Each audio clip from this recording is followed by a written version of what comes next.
lawan depannya dari TKN?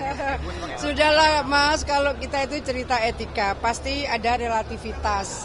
Saya lebih melihat objektivitas dari substansi yang disampaikan Mas Gibran sangat kualitatif. Gitu. Ya, begitu ya. Makasih kawan-kawan. Apa yang dengan demikian mempermasalahkan gimmick yang ditunjukkan Mas Gibran atau etika begitu? Saya ini ada.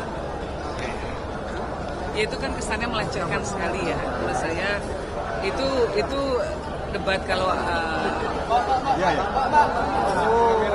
dan nggak perlu seperti itu karena tokoh-tokoh yang ada adalah tokoh-tokoh yang sudah dianggap layak oleh publik untuk menjadi wakil presiden, dan sehingga adanya rasa saling hormat, ekspresi yang penuh hormat itu menjadi penting sekali untuk ada dalam debat malam ini.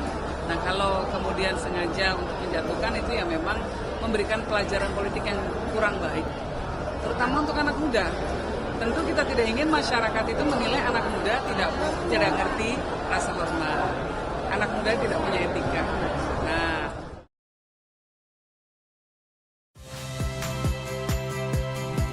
saya Yasir Neneama. Saksikan program-program Kompas TV melalui siaran digital, pay TV, dan media streaming lainnya.